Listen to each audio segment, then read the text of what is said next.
Janekkad police station എന്ന short മൂവിയുടെ press meeting ആണ്.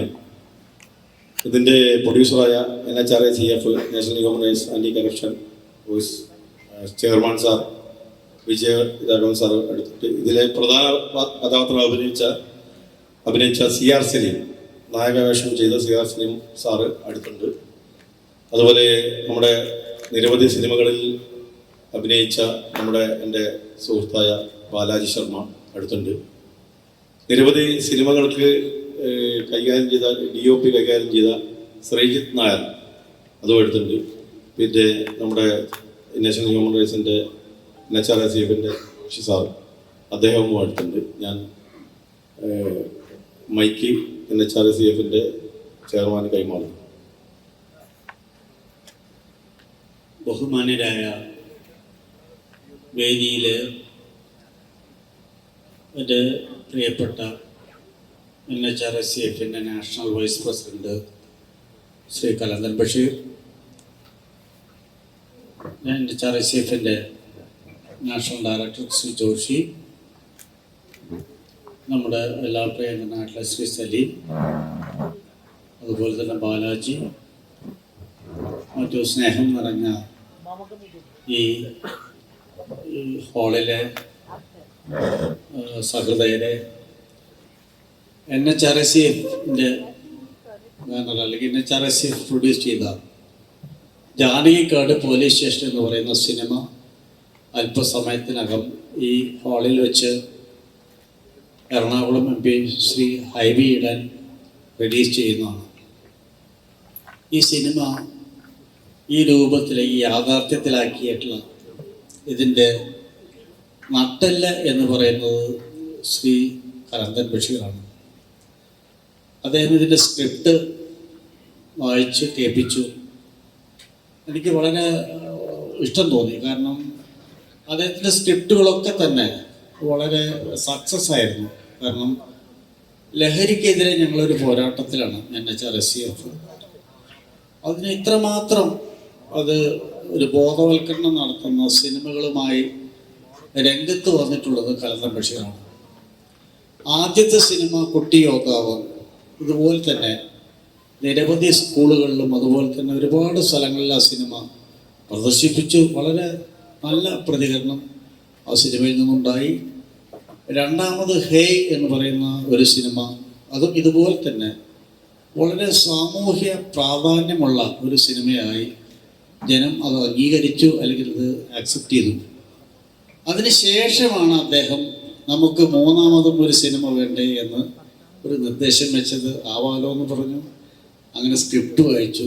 പിന്നെ അപ്പോൾ ഇതിനെ പറ്റിയൊരാളുമുണ്ട് നല്ല അഭിനയിക്കാൻ കഴിവുള്ളത്.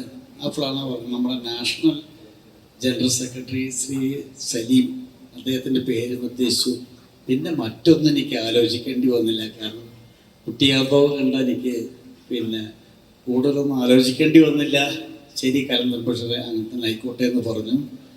അങ്ങനെ നല്ലൊരു കോമ്പിനേഷൻ അതിലുണ്ടായി. ബാലാജിയും സലീമും കലന്തൻ ബഷീറും 3 പേരും ചേർന്നപ്പോൾ ആ സിനിമ ഒരു നല്ല ഒന്നാന്തരം സിനിമയായി മാറി. കാരണം ഞാൻ കൂടുതലോട് പറഞ്ഞ അതിൻ്റെ ഒരു ആവേശം കെട്ടടങ്ങും അല്ലേ കലന്തൻ ബഷീർ. അത് ആളുകൾ കാണുമ്പോഴാണ് അതിൻ്റെ ഒരു ഗുണം മനസ്സിലാവുക. ലഹരിക്കെതിരെയുള്ളൊരു പോരാട്ടം അത് ഞങ്ങൾ തുടർന്നുകൊണ്ടേയിരിക്കും. കലന്തൻ ബഷീർ അതിനു വേണ്ടി കാര്യമായിട്ട് പണിയെടുക്കുന്നുണ്ട്. രാവ് പകലെന്നല്ലാതെ പുള്ളി അത് ഇതിനു വേണ്ടിയിട്ട് ഒരുപാട് കഷ്ടപ്പെടുന്നുണ്ട്. അതിൽ അഭിനയിച്ച ഞാൻ 3 പേരുടെ പേര് മാത്രമേ പറഞ്ഞുള്ളൂ. അതിൻ്റെ പിന്നണിയിൽ ഒരുപാട് സിനിമാ പ്രവർത്തകരുണ്ട്. അവരൊക്കെ ഇവിടെ വന്നിട്ടുണ്ട്. എല്ലാവരോടും NHRA-CF പേരിൽ നന്ദി രേഖപ്പെടുത്തുകയാണ്. ഈ സിനിമ ഒരു സക്സസ് ആവണം. അതുപോലെ തന്നെ പറയാനുള്ളത് NHRA-CF എന്ന് പറയുന്ന സംഘടനയെക്കുറിച്ച് പത്രക്കാരുള്ളതുകൊണ്ട് പറയുകയാണ്. ഞങ്ങൾ ഈ സംഘടന 2014 മുതൽക്ക് ഈ രാജ്യത്ത് പ്രവർത്തിച്ചുകൊണ്ടിരിക്കുന്ന ഒരു സംഘടനയാണ്.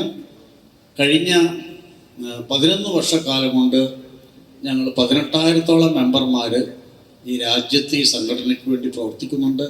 കലന്തൻ ബഷീറും സലീമും ഉൾപ്പെടെയുള്ള ആളുകളൊക്കെ ഈ സംഘടനയുടെ നല്ല മെമ്പർമാരാണ്. വിദേശത്തും UK-യിലും അതുപോലെ തന്നെ നേപ്പാളിലും ശ്രീലങ്കയിലും ഖത്തറിലുമൊക്കെ ഞങ്ങളുടെ സാന്നിധ്യമുണ്ട്. ഞങ്ങൾക്ക് ഇതിന് വേണ്ട സഹായങ്ങൾക്ക് ഒരു ശക്തി ഈ സമൂഹമാണ്, ഭാരത സമൂഹമാണ്, അല്ലെങ്കിൽ ഞങ്ങളെ സ്നേഹിക്കുന്ന സമൂഹമാണ് ഞങ്ങൾക്ക് മുന്നോട്ട് പോകാനുള്ള പ്രചോദനം തരുന്നത്. ഞങ്ങൾ ഈ ജനങ്ങളെ സേവിച്ചുകൊണ്ട് മുന്നോട്ട് പോകാനുള്ള ഈ പോരാട്ടം ലഹരിക്കെതിരെ എന്ന് മാത്രമല്ല സാമൂഹിക തിന്മയ്ക്കെതിരായിട്ടുള്ള ഈ പോരാട്ടം ശക്തമായി മുന്നോട്ട് കൊണ്ടുപോകും എന്ന് ഈ ഹാളിലെ ജനങ്ങളെ മുൻനിർത്തി ഞങ്ങൾ ഉറപ്പ് തരുന്നു, പ്രതിജ്ഞ ചെയ്യുന്നു. ഞാൻ അടുത്ത് കൂടുതൽ സംസാരിക്കുന്നില്ല. ഈ ചോദ്യങ്ങൾ വന്നതിനനുസരിച്ച് മറുപടി പറയാം എന്ന് മാത്രം പറഞ്ഞുകൊണ്ട് ഞാൻ കാരണം വിഷയം നമ്മുടെ ഇതിലെ ജോർജ് എന്ന കഥാപാത്രത്തെ വളരെയധികം നന്നായി കൈകാര്യം ചെയ്ത നമ്മുടെ ഇതിലെ കഥാനായകൻ CR Saleem. Hi, good evening all. First of all thanks NHRC. അവരാണ് എനിക്ക് ഇങ്ങനൊരു അവസരം തന്നത്. സെക്കൻഡ്, കളന്തം ബഷീറാണ് എന്നിലൊരു അഭിനേതാവുണ്ടെന്ന് കണ്ടെത്തുന്നതും എന്നെ അതിനെ ഭീഷണിക്കുന്നതും. ആദ്യമൊന്നും ഞാൻ വിചാരിച്ചില്ലായിരുന്നു ഇങ്ങനെയൊക്കെ ആവുന്നു. പക്ഷേ ഐ എം സോ ഹാപ്പി. ഞാനത് കണ്ടിരുന്നു, വളരെ നന്നായിട്ട് വന്നിട്ടുണ്ട്. Thanks Kalantham Basheer, thanks NHRC. പിന്നെ ഞങ്ങളൊരു ഗ്രൂപ്പായിട്ടുള്ള പ്രവർത്തനമായിരുന്നു. അത് ബാലാജിയെ പോലുള്ള ഒരു എക്സ്പീരിയൻസ് ഉള്ള ആളുകൾ നമുക്ക്, ഞാൻ സിനിമയിൽ ഫസ്റ്റാണ്. കുറേ കാലങ്ങളായി ഞാൻ കണ്ണാടിയുടെ മുമ്പിലൊക്കെ അഭിനയിക്കാറുണ്ടായി. സിനിമയിൽ ഞാൻ ഫസ്റ്റ് ആയിരുന്നു. അപ്പോൾ ബാലാജിയാണ് എനിക്ക് ഒരുപാട് സപ്പോർട്ടൊക്കെ തന്നത്. താങ്ക്സ് ബാലാജി. അതുപോലെ തന്നെ ക്യാമറാമാൻ സുജിത്ത്, എല്ലാവരോടും സ്പെഷ്യൽ താങ്ക്സ് പറയുന്നു. Okay, thank you. അടുത്തതായി നമ്മുടെ ഇതിലെ വളരെ ശക്തമായ കഥാപാത്രം അഭിനയിച്ച നമ്മുടെ ബാലാജി ശർമ്മ. പ്രിയപ്പെട്ടവരെ നമസ്കാരം. എല്ലാവർക്കും സുഖമെന്ന് വിശ്വസിക്കുന്നു. കലന്തൻ ബഷീർ എന്ന പേര് നിങ്ങൾ കേൾക്കുന്നതിനൊക്കെ വളരെ മുമ്പ് കേട്ട് വളരെ വർഷത്തെ പരിചയമുള്ള വളരെ അടുത്തൊരു സുഹൃത്തായ കലന്തൻ ബഷീർ അഭിനയം തൊഴിലായി കണ്ട് അഭിനയിക്കാൻ വേണ്ടി ഗൾഫിലെ ജോലിയൊക്കെ ഉപേക്ഷിച്ച് ഒരുപാട് സ്ഥലങ്ങളിൽ ഒരുപാട് ചെറിയ ചെറിയ വേഷങ്ങൾ, വലിയ വലിയ വേഷങ്ങളൊക്കെ ചെയ്ത് പിന്നീട് വർഷങ്ങൾക്ക് ശേഷം ബഷീറിനെ കാണുന്ന കായംകുളം കൊച്ചുണ്ണിയിലാണ് ഞങ്ങൾ പരിചയപ്പെടുന്നത്. കായംകുളം കൊച്ചുണ്ണി എന്ന സീരിയൽ, നസീർ സാറിൻ്റെ കായംകുളം കൊച്ചുണ്ണിയല്ല, നിങ്ങൾ വിചാരിക്കും അത്രയും സീരിയലാണെന്നല്ല കേട്ടോ. കായംകുളം കൊച്ചുണ്ണി എന്നുള്ള സീരിയൽ, അതിനകത്ത് കലന്തൻ ബഷീർ അങ്ങനെ പരിചയപ്പെടുമ്പോൾ കലന്തൻ ബഷീറിൻ്റെ കഥകൾ കേട്ടിട്ടാണ് ഞങ്ങൾ അവിടെ എന്ന് വെച്ച് കഴിഞ്ഞാൽ സാധാരണ സീരിയൽ സെറ്റപ്പിൽ വരുമ്പോഴത്തേക്കും എത്ര സീനുണ്ട് എന്നാണ് നമ്മൾ ചോദിക്കാറ്. പക്ഷേ നമ്മൾ കായംകുളം കൊച്ചുണ്ണിയിൽ ചോദിക്കുന്നത് എത്ര ഫൈറ്റ് ഉണ്ട് എന്നാണ്. കാരണം ഒരു ഡയലോഗ് പറഞ്ഞാൽ അടുത്ത അടിയാണ്. വില്ലൻ വേഷം ചെയ്യുന്നവർക്കൊക്കെ ഇടിയോടിടി പൂര ഇടിയാണ്, മനസ്സിലായില്ലേ? അപ്പോൾ അങ്ങനെ ഇരിക്കുന്ന ഇടിയൊക്കെ കൊണ്ടിങ്ങനെ തടർന്ന് ഇരിക്കുമ്പോൾ ബഷീറിൻ്റെ കഥകളായിരുന്നു ഞങ്ങളെ രസിപ്പിച്ചിരുന്നത്, ഞങ്ങളെ ചിരിപ്പിച്ചിരുന്നത്. ബഷീറിൻ്റെ റിയൽ ലൈഫിലെ കഥകൾ ഞങ്ങളെ ചിരിപ്പിച്ചിരുന്നു. അത്രത്തോളം എക്സ്പീരിയൻസ്ഡ് ആയിട്ടുള്ള ഒരാളായിരുന്നു ബഷീർ. പിന്നെ വർഷങ്ങൾക്ക് ശേഷം പിന്നെ ഒരു ഗ്യാപ്പൊക്കെ വന്നു. ഞാൻ സിനിമയിൽ സജീവമായി നിൽക്കുമ്പോൾ ഒരു സുപ്രഭാതത്തിൽ ഞാൻ നോക്കുമ്പോൾ മകൻ്റെ കൂടെ വന്നിരിക്കുകയാണ്. മകനാണ് അതിനകത്തൊരു മെയിൻ വേഷം ചെയ്യുന്നത്. സിനിമ നിങ്ങൾക്ക് എല്ലാവർക്കും അറിയാം, ദൃശ്യത്തിൽ റോഷൻ്റെ കൂടെ ബഷീറിനെ കാണുന്നു. അപ്പം തൻ്റെ അഭിനയ മോഹം, അതിൻ്റെ സാഫല്യം, അതിൻ്റെ ഒരു ഇത് വരുത്തുന്നത് മകനിലൂടെ. ഗംഭീര വേഷമായിരുന്നു. ദൃശ്യം മലയാള സിനിമയിൽ ആദ്യത്തെ 50 കോടി കടന്ന് അതിലും വലിയ ഒരു മലയാള സിനിമയിൽ ഒരു ചരിത്രത്തിൻ്റെ ഭാഗമായി. അപ്പോൾ ബഷീറിൻ്റെ ആഗ്രഹങ്ങൾ ബഷീർ സഫലീകരിച്ച മകനിലൂടെ.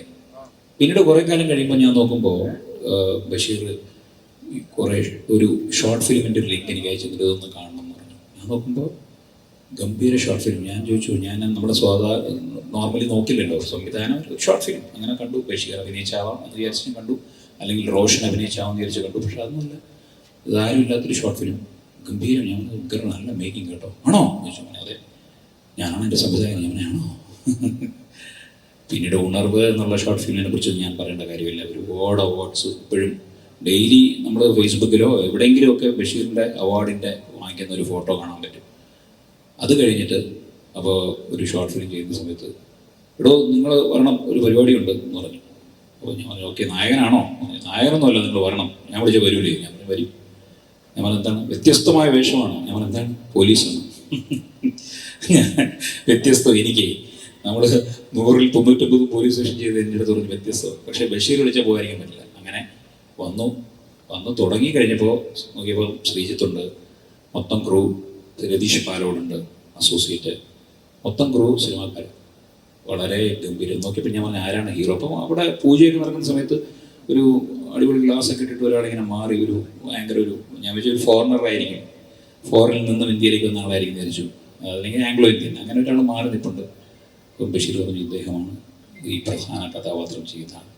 അപ്പോൾ ഞാൻ നോക്കുമ്പോഴത്തേക്കും ഒരു ചെറിയ ചിരിയൊക്കെ ഇട്ട്, അപ്പോൾ ആദ്യം ഞാൻ വിചാരിച്ചു ഭയങ്കര ജാടയായിരിക്കും, കാരണം നല്ല ഗ്ലാസ്സൊക്കെ വെച്ച് നിൽപ്പുണ്ടായി, ജാടയായിരിക്കുന്നത്. പക്ഷേ സംഭവം ജാടയല്ല, ആദ്യമായി അഭിനയിക്കുന്നതിൻ്റെ അതുകൊണ്ടൊന്നും മാറി നിന്നാണ്. പക്ഷേ പരിചയപ്പെട്ട് കഴിഞ്ഞപ്പോൾ ഗംഭീര മനുഷ്യനാണ് മനസ്സിലായി.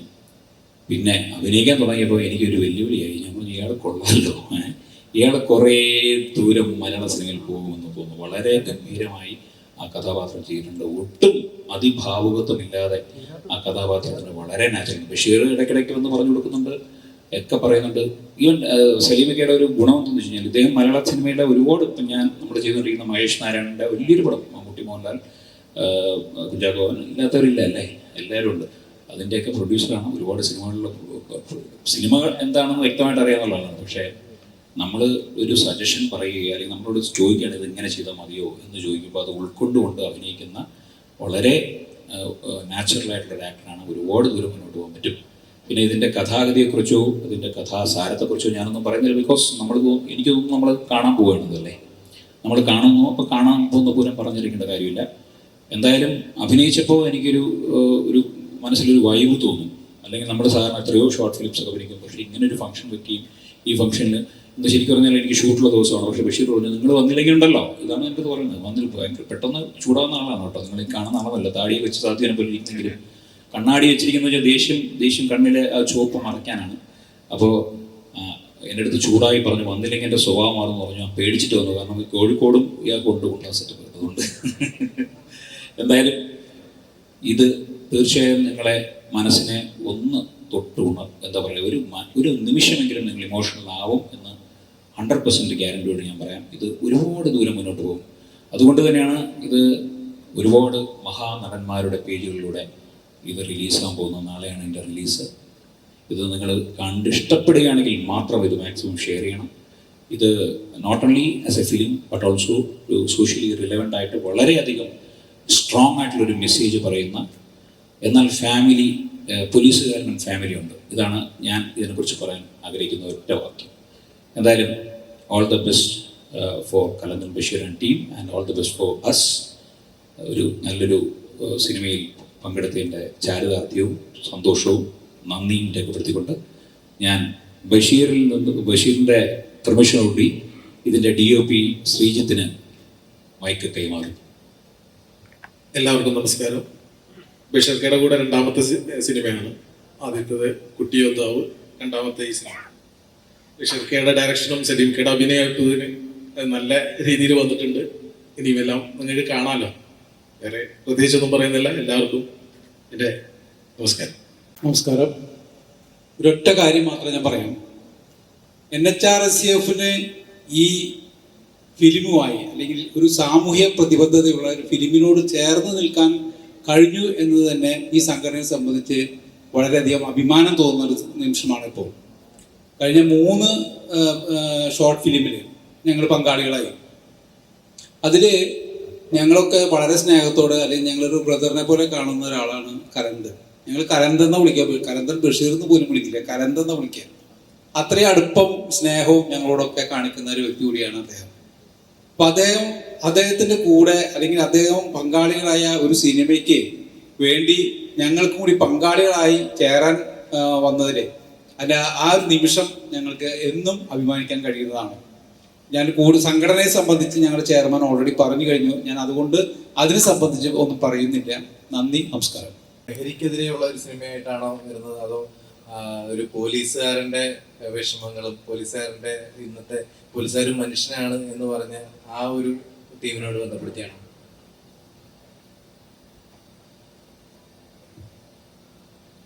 ഇതിനെക്കുറിച്ച് ആധികാരികമായിട്ട് പറയേണ്ടത് കലന്തൻ ബഷീറാണ്. കഥയും തിരക്കഥയും സംവിധാനമൊക്കെ അദ്ദേഹമാണ്. എങ്കിലും രണ്ടും ടച്ച് ചെയ്ത് കൊണ്ടുപോകുന്നൊരു സിനിമയാണിത്.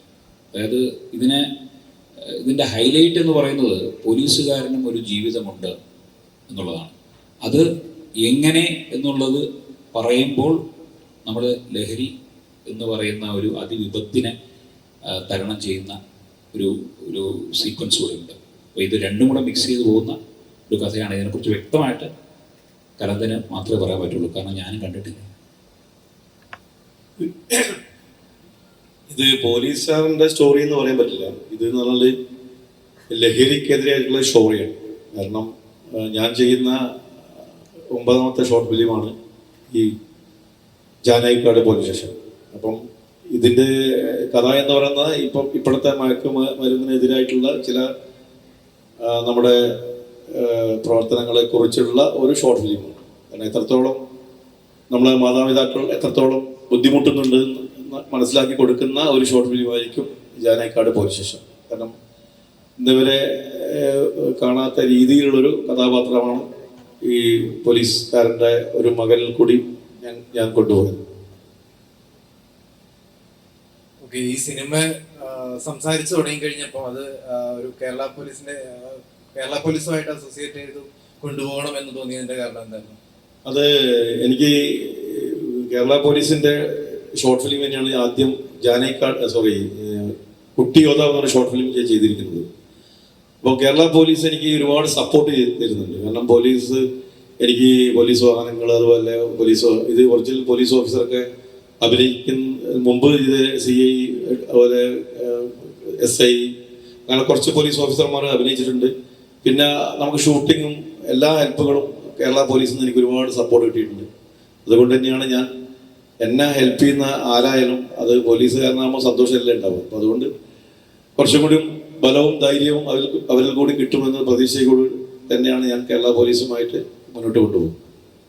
ഓക്കെ, അപ്പൊ അവരുമായിട്ട് പോലീസുമായിട്ട് സഹകരിച്ച് പോകുന്ന ഒരു മൂവി എന്ന നിലയ്ക്ക് ഇപ്പൊ ആ കഥ അവർ കേട്ടിട്ടുണ്ടാവല്ലോ. അതെ. അപ്പൊ എന്തെങ്കിലും തരത്തിലുള്ള മാറ്റങ്ങൾ വരുത്താൻ ഇപ്പൊ ഒരു ഉദാഹരണം പറഞ്ഞു കഴിഞ്ഞാൽ ഇപ്പൊ റീസെന്റ് ആയിട്ട് ഇറങ്ങിയ തുടരുമിലാണെങ്കിലും ഒരു അതായത് ഒരു പോലീസുകാരുടെ ഈഗോയും അതുപോലെ തന്നെ പോലീസുകാരുടെ അവരിലെ ക്രിമിനൽസിനെയും ഒക്കെ എടുത്തു കാണിക്കുന്ന കുറെ ഭാഗങ്ങൾ ഉണ്ടായിരുന്നു. അപ്പൊ അങ്ങനെയുള്ള എന്തെങ്കിലും ഭാഗങ്ങൾ ചേഞ്ച് ചെയ്യാനോ അല്ലെങ്കിൽ കഥയിൽ മാറ്റം വരുത്താനോ അങ്ങനെ എന്തെങ്കിലും ആവശ്യപ്പെട്ടിരുന്നു? ഇതില്ല. ഇതില് സത്യത്തില് ഒരു കഥയിലും മാറ്റം വരുത്തുന്ന രീതിയിലോ അല്ലെങ്കിൽ പോലീസുകാരനെ വേദനിപ്പിക്കുക ഒരു പാവം പോലീസുകാരന്റെ കഥയാണ്. ഒരു മകനെ സ്നേഹിക്കുന്ന ഒരു പാവം പോലീസുകാരൻ. അദ്ദേഹം അതാണ്. പോലീസുകാരെ മോശമാക്കൊണ്ടൊന്നും ഇതുവരെ ഞാൻ ചെയ്തിട്ടില്ല. അങ്ങനെയുള്ളൊരു സ്റ്റോറിയാണ്. എൻ്റെ ഒരു ആഗ്രഹമുണ്ട്, അത് ചിലപ്പോൾ അടുത്ത് തന്നെ നടക്കും. ഞാൻ ഇതിൻ്റെ ഉന്നത പോലീസ് ഓഫീസറോട് ഇതിനെപ്പറ്റി സംസാരിച്ചിരുന്നു. കാരണം കേരളത്തിലെ എല്ലാ പോലീസ് ഓഫീസർമാരെ അഭിനയിച്ചുകൊണ്ടുള്ളൊരു സിനിമ അത് ഉടനെ ഉണ്ടാവുമെന്നുള്ളൊരു പ്രതീക്ഷ എനിക്കുണ്ട്. കാരണം പോലീസുകാരിൽ നല്ല കലാകാരന്മാരുണ്ട്. അവർ തന്നെ ഇതിൽ എല്ലാ കഥാപാത്രവും ചെയ്തുകൊണ്ടുള്ളൊരു സിനിമ അടുത്തുണ്ടാവും എന്നുള്ള ഒരു പ്രതീക്ഷ. ഈ സിനിമ ഏറ്റവും പ്രേക്ഷകർ കാണുമ്പോൾ, അതായത് അവർ കണ്ട് ഇറങ്ങുമ്പോൾ സമയത്ത് ഒരു ലഹരിക്കെതിരെ ഉള്ള ഒരു അവബോധനം എന്നുള്ള രീതിയിൽ എത്രമാത്രം അത് ഇമ്പാക്ട് ഉണ്ടാക്കാൻ ശ്രമിച്ചിട്ടുണ്ട്? ഇത് എൻ്റെ ഈ ഷോർട്ട് ഫിലിമിൽ ജാനായിക്കാട് പോലീസ് സ്റ്റേഷൻ എന്ന ഷോർട്ട് ഫിലിമിൽ എന്തായാലും ഇത് കാണുമ്പോൾ 100% ഒരു മാതാപിതാക്കളെ സ്നേഹിക്കുന്ന ചെറുപ്പക്കാർ എന്തായാലും ലഹരി ഉപയോഗിക്കുന്നുണ്ടെങ്കിൽ അത് നിർത്തലാക്കുമെന്നൊരു വിശ്വാസം എനിക്കുണ്ട്. അത്രമാത്രം ഒരു ആയത്തുള്ള ഒരു സ്റ്റോറി തന്നെയാണ് ഞാൻ തിരഞ്ഞെടുത്തത്. അതൊരു വിശ്വാസം എനിക്കുണ്ട്. ഒരു കുട്ടിയെങ്കിൽ നന്നായാൽ അതിൻ്റെ ക്രെഡിറ്റ് എനിക്കല്ലേ. ലഹരി മരുന്നിന് പോലീസുകാരുടെ അതായത് ഒത്തിരി പ്രവർത്തനങ്ങൾ ഇപ്പൊ നടത്തുന്നുണ്ട്. അതായത് അവര് ഒത്തിരി ബോധവൽക്കരണ ക്ലാസ്സുകളൊക്കെ നടത്തുന്നുണ്ട്. ആ രീതിയിലേക്ക് എന്തെങ്കിലും തരത്തിലുള്ള ഈ സിനിമയായിട്ട് ബന്ധപ്പെട്ട് ഈ സിനിമയിൽ ഇന്നത് വേണം എന്നുള്ള തരത്തിൽ ആവശ്യപ്പെട്ടിരുന്നു എന്തെങ്കിലും? ഇല്ല, അതൊന്നും ആവശ്യപ്പെട്ടില്ല. കാരണം കഥ പോലീസ് ഓഫീസർമാരൊന്നും അതിനെപ്പറ്റി യാതൊരു എനിക്ക് എൻ്റെ ഉത്തരവാദിത്തം കൂടി തന്നെ മാത്രമാണ് ഞാൻ ഈ ഷോർട്ട് ഫിലിം സംവിധാനം ചെയ്തിരിക്കുന്നത്. ബാലാജിയുടെ ഒത്തിരി പോലീസ് വേഷങ്ങൾ നമ്മൾ കണ്ടിട്ടുണ്ട്. അപ്പൊ ആ ഒരു പോലീസ് വേഷം കണ്ടിട്ട് ആള് അതിനകത്തൊരു തറവാണ് അല്ലെങ്കിൽ ആള് പെട്ടെന്ന് അല്ല. ബാലാജിനെ സംബന്ധിച്ചിടത്തോളം ബാലാജി ഞാൻ തമ്മിൽ ഒരുപാട് വർഷത്തെ ബന്ധമുണ്ട്. ഞങ്ങള് അത്രയും എനിക്കിഷ്ടമാണ് ബാലാജി ഒരു ബെസ്റ്റ് ആക്ടറാണ് 100%.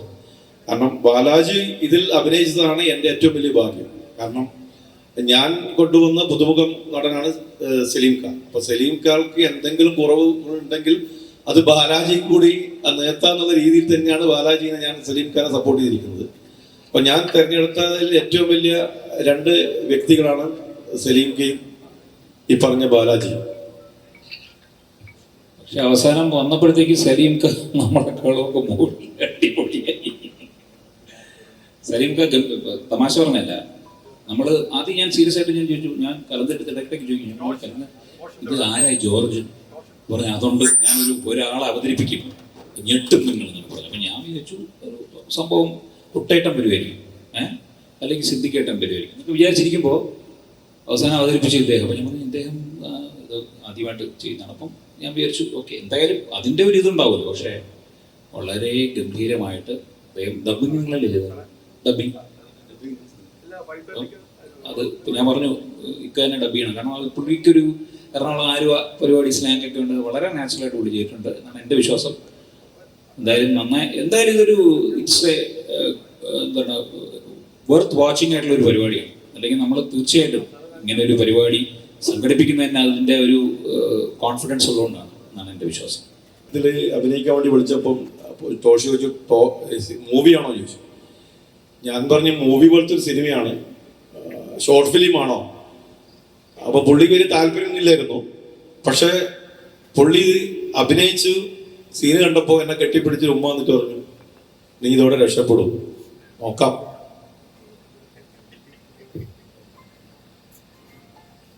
അതെ, ഈ ഒരു ഇവിടെ ചേർന്നിരിക്കുന്ന എല്ലാവർക്കും ആദ്യമേ ഒരു സ്നേഹം അറിയിക്കട്ടെ.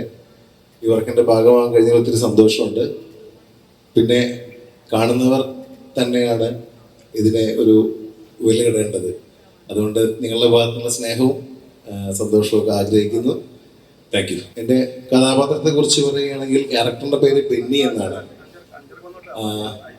ഒരു 20 മിനിറ്റിൻ്റെ ഷോർട്ട് ഫിലിം ആണെങ്കിലും അതിലെ ബെന്നി എന്ന കഥാപാത്രത്തിന് 1-2 എന്താ പറയുക ഷെയ്ഡ് മറച്ചു വെക്കേണ്ടതായിട്ടുണ്ട് ഇതിനകത്ത്. അതുകൊണ്ട് എനിക്കത് ഇപ്പം റിവീൽ ചെയ്യാൻ സാധിക്കുന്നില്ല. നിങ്ങളത് കണ്ടു കഴിഞ്ഞാൽ മനസ്സിലാവും ഞാൻ എന്തുകൊണ്ടാണ് അത് പറയാതിരുന്നതെന്ന്. അത്രയാണ് പറയുന്നത്. ബെന്നി എന്ന് പറയുന്ന ഒരു ക്യാരക്ടറാണ് ഞാൻ ചെയ്തിട്ടുള്ളത്. പോലീസിനെ കുറിച്ചൊരു പരാമർശം വന്നല്ലോ. നമ്മളതിൻ്റെ കണ്ടന്റാണ് നോക്കുന്നത്. നിങ്ങൾ ആരൊക്കെയാണ് എന്തൊക്കെയാണെന്നതിനേക്കാൾ ആ സ്റ്റോറി എന്ത് മെസ്സേജാണ് കൊടുക്കുന്നത്. നമുക്കൊക്കെ ഒരു ധാരണ ഉണ്ട്, പോലീസുകാരുടെ മക്കൾ പോലും അല്ലെങ്കിൽ പോലീസുകാരുടെ മക്കൾ ഇതിലൊന്നും പെടില്ല എന്നൊരു മിഥ്യാധാരണ ഉണ്ട്. നമ്മുടെ ഈ സന്ദേശത്തിൽ പറയുന്നത് ഈ ഒരു മെനാസിൽ ആരും ഒഴിവാക്കപ്പെടില്ല, എല്ലാവരുടെ മക്കൾക്കും ഇത് സംഭവിക്കാമെന്നൊരു സന്ദേശം കൂടി അതിനകത്തുണ്ട്. അതാണ് പ്രൊജക്റ്റ് ചെയ്തിട്ട് കാണിച്ചേക്കുന്നത്. ജാനകിക്കാട് പോലീസ് സ്റ്റേഷൻ്റെ സ്റ്റോറിയുടെ കണ്ടന്റ് അതാണ്.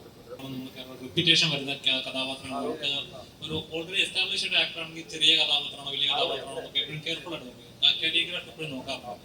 ചേട്ടൻ ചെയ്യുന്ന കഥാപാത്രങ്ങളും ചിലത് നല്ല രീതിയിൽ ആളുകൾ ഓടിച്ച് ആ കഥാപാത്രങ്ങൾ അക്സെപ്റ്റ് ചെയ്തു, സീരിയലാണ് അങ്ങനെയൊക്കെ.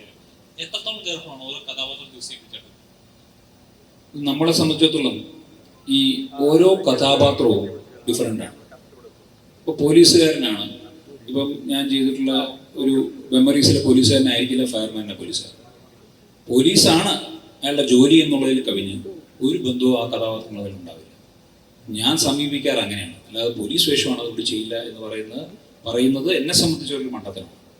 ഓരോ പോലീസ് കഥാപാത്രത്തിലും താത്വിക അവലോകനം എന്ന് പറഞ്ഞൊരു പോലീസ് ഒരു ക്യാരക്ടറുണ്ട്, ഫയർമാനിൽ ഒരു പോലീസ് ക്യാരക്ടറുണ്ട്, മെമ്മറീസിൽ ഒരു പോലീസ് ക്യാരക്ടറുണ്ട്, ഒപ്പത്തിൽ ഒരു പോലീസ് ക്യാരക്ടറുണ്ട്, പറഞ്ഞു കഴിഞ്ഞാൽ ഒരുപാട് പോലീസ് ക്യാരക്ടറുണ്ട്. പക്ഷേ ഈ ഓരോ പോലീസ് കഥാപാത്രത്തിനും ആ കഥാപാത്രത്തിൻ്റെ സ്വഭാവം വെച്ചിട്ട് വ്യത്യസ്തത ഉണ്ടാവും. അവർ വളർന്നു വരുന്ന രീതി, ജീവിത സാഹചര്യങ്ങൾ, കഥയിലെ സാഹചര്യങ്ങൾ, കഥയിൽ അത് പ്ലേസ് ചെയ്യുന്ന രീതി, ഇത് മാത്രമേ ഞാൻ നോക്കുന്നുള്ളൂ പോലീസ് ക്യാരക്ടറിനെ സംബന്ധിച്ചുള്ളൂ. പിന്നെ ആസ് ഫാർ ആസ് ഏതൊരു സിനിമയിലോ അല്ലെങ്കിൽ ഒരു സീരിയലിലോ അല്ലെങ്കിൽ ഷോർട്ട് ഫിലിമിലോ റീൽസിലോ നാടകത്തിലോ സ്റ്റേജ് പ്രോഗ്രാമിലോ വിളിക്കുമ്പോഴും നമ്മൾ നോക്കുന്നത് നമ്മുടെ കഥാപാത്രത്തിന് എന്തെങ്കിലും ചെയ്യാനുണ്ടോ എന്നുള്ളതാണ്.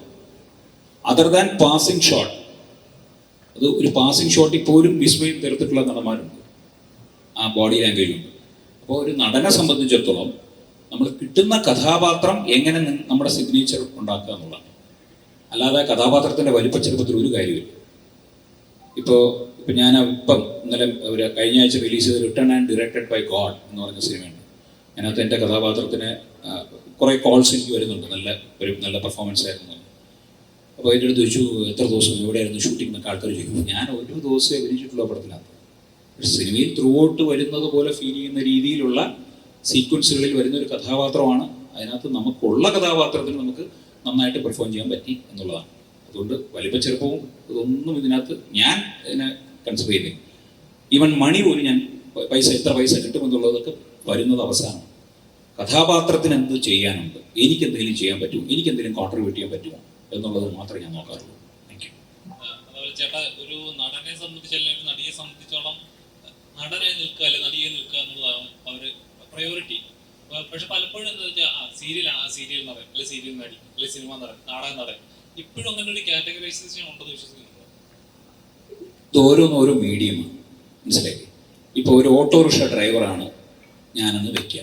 എനിക്ക് കുണ്ടും കുഴിയുള്ള റോഡിൽ കൂടെ പോകാൻ പറ്റില്ലെന്ന് പറയാൻ പറ്റുമോ? പറ്റില്ല. എൻ്റെ പാസഞ്ചേഴ്സ് IAS മാത്രം ഡീസൻ്റ് ആയിട്ടുള്ള ആളുകൾ ആയിരിക്കണമെന്ന് പറയാൻ പറ്റില്ല.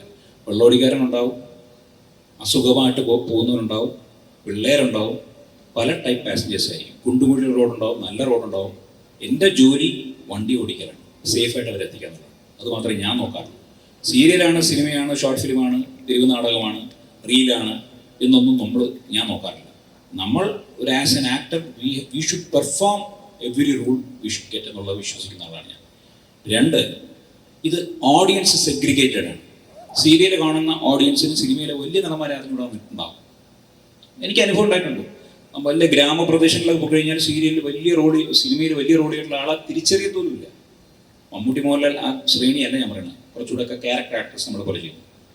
അതേസമയം സീരിയൽ മാത്രം കാണുന്ന ഒരാൾക്ക് സിനിമ കാണാൻ അറിയില്ല. അതുപോലെ സിനിമ മാത്രം കാണുന്ന ആൾക്ക് സീരിയൽ അറിയില്ല. നമുക്ക് തന്നെ നമ്മൾ അഭിനയിക്കുന്ന സീരിയലിലുള്ള വേറൊരാളെ കോമ്പിനേഷൻ ഇല്ലെങ്കിൽ നമ്മൾ അറിയാൻ പറ്റില്ല. ഒരു ദിവസം ഒരു പ്രസ് മീറ്റിൽ ഇതുപോലെ ഇരിക്കുമ്പോൾ ഞാൻ അഭിനയിച്ച ഒരു പടത്തിൽ ഒരു പയ്യനെ വിളിച്ചിരുത്തി ഭയങ്കരമായിട്ട് ഒരു സംഭവം. ഞാൻ ആരാധന ചോദിച്ചു. കാരണം സീരിയൽ നമ്മളെ ഒരുവിധപ്പെട്ടെല്ലാം കാണുന്നതാണ്. അപ്പോൾ ഈ ചോദ്യങ്ങൾ, ഈ പറഞ്ഞ പ്രസ് മീറ്റിലെ ചോദ്യങ്ങൾ മുഴുവൻ ആ പയ്യനെടുത്താണ്. നമ്മളൊക്കെ ഇരിപ്പുണ്ട്, വലിയ ആൾക്കാരൊക്കെ അവിടെ ഇരിപ്പുണ്ട്, അവരുടെ ഒന്നും ചോദ്യം വരുന്നില്ല, എല്ലാം പയ്യനെടുത്ത് ചോദിക്കുക. അപ്പോൾ ഞാൻ ആരാണ് വിഷയം എന്ന് ചോദിച്ചാൽ പറഞ്ഞു റീൽസിലെ പുലിയാണ്.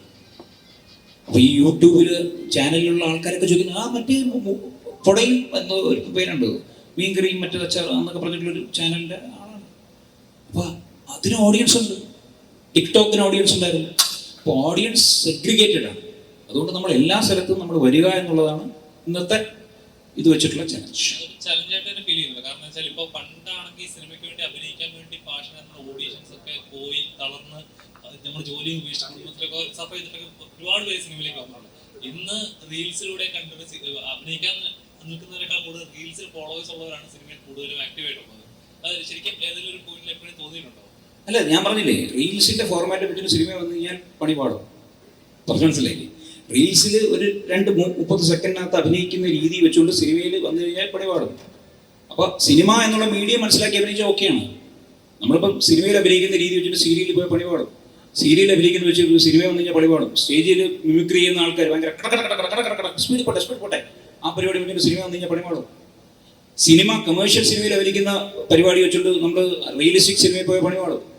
റിയലിസ്റ്റിക് സിനിമയുടെ അഭിനയ രീതി വേറെയാണ്. ആർട്ട് ഫിലിമിന്റെ ഓരോന്നിനും ഓരോ മീഡിയം മനസ്സിലാക്കി അഭിനയിക്കുക, അത്രേ ഉള്ളൂ. Thank you. ഞാൻ ആദ്യമായി സംവിധാനം ചെയ്ത ഒരു ഷോർട്ട് ഫിലിം ഉണ്ടായിരുന്നു, അദൃശ്യം. അപ്പോൾ അദൃശ്യത്തിൽ ഞാൻ ആദ്യം കഥ പറയുന്നത് വിനോദ് ഗോപുവിനോടാണ്. അപ്പോൾ ഞാൻ വിനോദ് ഗോപുവിനോട് പറഞ്ഞു, ഈ കഥ നിങ്ങൾ ഡയറക്റ്റ് ചെയ്തു. പുള്ളി പറഞ്ഞു നിങ്ങൾ ഡയറക്റ്റ് ചെയ്താൽ. വിനോദ് ഗോപുർ ഇവിടെ ഉണ്ട്, സ്റ്റേജിൽ ഇരിക്കുന്നുണ്ട്. വിനോദ് ഒന്ന് എഴുന്നേറ്റ് നിൽക്കണം. എൻ്റെ ആദ്യത്തെ നായകനാണ്. Thank you Vinod. എല്ലാവർക്കും നമസ്കാരം. ഞാനിങ്ങനെ വിശേഷങ്ങൾ കേട്ടുകൊണ്ടിരിക്കുകയായിരുന്നു. ബഷീർക്ക് എനിക്ക് വർഷങ്ങളായിട്ട് പരിചയമുള്ളൊരു വ്യക്തിത്വമാണ്. അങ്ങനെയാണ് ഞങ്ങളുടെ ആദ്യത്തെ സിനിമ അദൃശ്യം എന്നൊരു സിനിമ, എൻ്റെ കഥ എന്ന് പറഞ്ഞപ്പം എനിക്ക് ഭയങ്കര ഇഷ്ടമായി. വളരെ മനോഹരമായിട്ട് ഈ ജാനകിക്കാടിൽ വെച്ച് തന്നെയാണ് എൻ്റെ ഷൂട്ടിംഗ് ഉണ്ടായിരുന്നത്. അത് വലിയൊരു പ്രത്യേകതയാണ്. ആ സിനിമ അവിടെ മമ്മൂക്കയുടെ പേജിലൂടെയാണ് റിലീസ് ചെയ്തത്. മമ്മൂക്കയൊക്കെ നല്ല അഭിപ്രായം പറഞ്ഞ സിനിമയായിരുന്നു. ഞാൻ അന്നും ബഷീറിൻ്റെ അടുത്ത് പറഞ്ഞിരുന്നു, ഇനി ഷോർട്ട് ഫിലിം ചെയ്യേണ്ട ഒരു സിനിമ ചെയ്യൂ എന്ന്. വീണ്ടും ബഷീർക്ക് സിനിമ തന്നെയാണ് ചെയ്തിരിക്കുന്നത്, ഒരു ഷോർട്ട് ഫിലിം തന്നെയാണ് ചെയ്തിരിക്കുന്നത്. അപ്പോൾ ഇത് ഒരു വൻ വിജയമാവട്ടെ. അതിനുശേഷം ബഷീർക്കൊക്കെ ഒരു നല്ല സിനിമ ചെയ്യാനുള്ള ഭാഗ്യം ഉണ്ടാവട്ടെ. അതെ, അതെന്നെ വിളിച്ചിട്ട് ഞാൻ ബോംബിടില്ല. ഒരു മനോഹരമായൊരു കഥ അദ്ദേഹത്തിൻ്റെ മനസ്സിലുണ്ട്, അതിനോട് ഒരിക്കൽ പറഞ്ഞിരുന്നു. അതിൻ്റെ ടൈറ്റിൽ തന്നെ മനോഹരമായ ടൈറ്റിലാണ്. ആ സിനിമയൊക്കെ നടന്നു കഴിഞ്ഞാൽ വലിയൊരു അഭിപ്രായമുള്ള സിനിമയായിട്ട് മാറും എന്നെനിക്ക് പ്രതീക്ഷയുണ്ട്. എന്തായാലും ജാനകിക്കാടൻ്റെ പിന്നിൽ പ്രവർത്തിച്ച എല്ലാവർക്കും എൻ്റെ ഹൃദയം നിറഞ്ഞ ആശംസകൾ. ഇതൊരു വൻ വിജയമാകട്ടെ എന്ന് പ്രാർത്ഥിക്കുന്നു.